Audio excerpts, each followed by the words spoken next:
Speech to AI video. Grok's new feature throws open legal Pandora's box.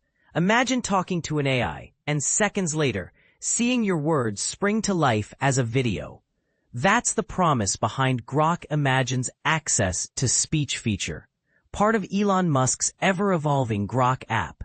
It sounds revolutionary, maybe even fun. But here's where things get complicated and controversial.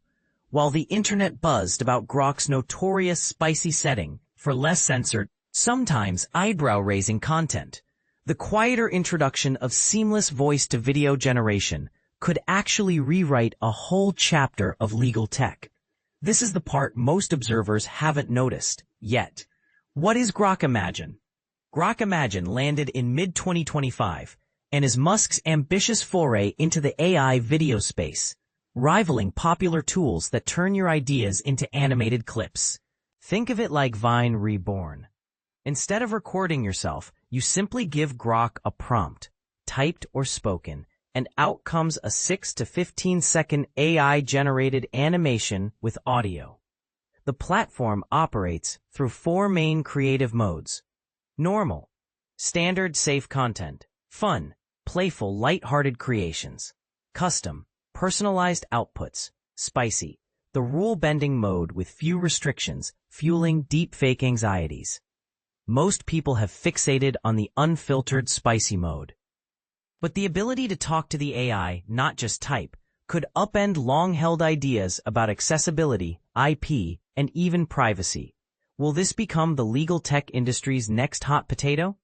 Accessibility, inclusion, or new pitfall? Allowing verbal input could be a real win for accessibility. For users who can't easily type due to injury, disability, or even situational limits, access to speech opens creative doors in ways text-only tools can't.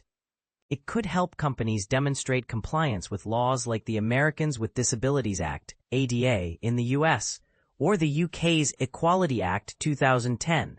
But, and here's where it gets tricky, industry insiders know that when an accessibility feature becomes common, it can shift from being a perk to a baseline requirement under the law.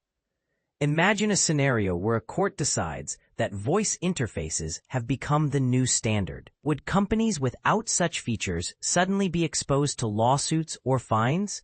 This is a debate sure to heat up as these technologies spread. Intellectual property. Who owns your voice-to-video creations? Authorship in AI is a thorny, unsettled issue. If you type or say an idea into Grok and it materializes as a slick animation, who actually owns the resulting video? U.S. copyright law currently rejects granting copyright to works without a human creator. But what if the prompt, the creative spark, comes from a person's voice? Do you, as the prompter, deserve some ownership of the results? Or is it all just AI output, free of legal protection? These questions could become especially contentious in situations where user-generated ads or promotional clips are made by voice. Disputes over IP rights for AI-generated videos seem all but inevitable. How would you decide who owns what? Deepfakes and dangerous scenarios. Spicy mode meets voice. Commands now for the most contentious scenario. Using voice to instantly create deepfakes via spicy mode. Imagine saying, generate a video of celebrity X in situation Y, and Grok delivers it in seconds. This capability raises major red flags. 1. Right of publicity.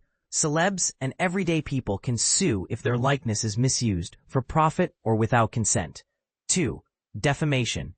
Harmful, false representations could trigger legal claims against both users and the platform. 3. Privacy. Strict EU and UK rules exist to protect individuals from unauthorized use of their image or reputation. So who bears responsibility? Is it the platform providers, like XAI, or the users themselves, or a combination of both? Expect courts to grapple with these challenges as deepfake technologies get more accessible. Could this put the brakes on fun, creative content, or is that concern overblown? Voice recordings, the biometric privacy minefield. Every time a user speaks to Grok, their voice is recorded, and in many places, a voice print is considered biometric data.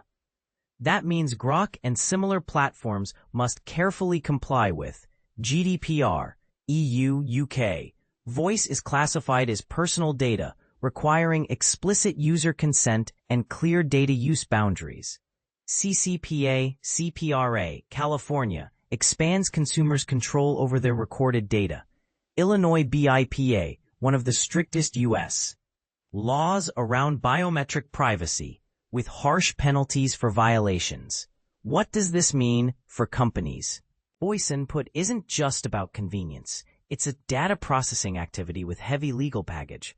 Mishandle just one recording, and it could trigger lawsuits or regulator scrutiny. How should companies navigate this rapidly evolving maze? AI regulation, new laws, and new uncertainties. The broader question is how quickly lawmakers and regulators will respond.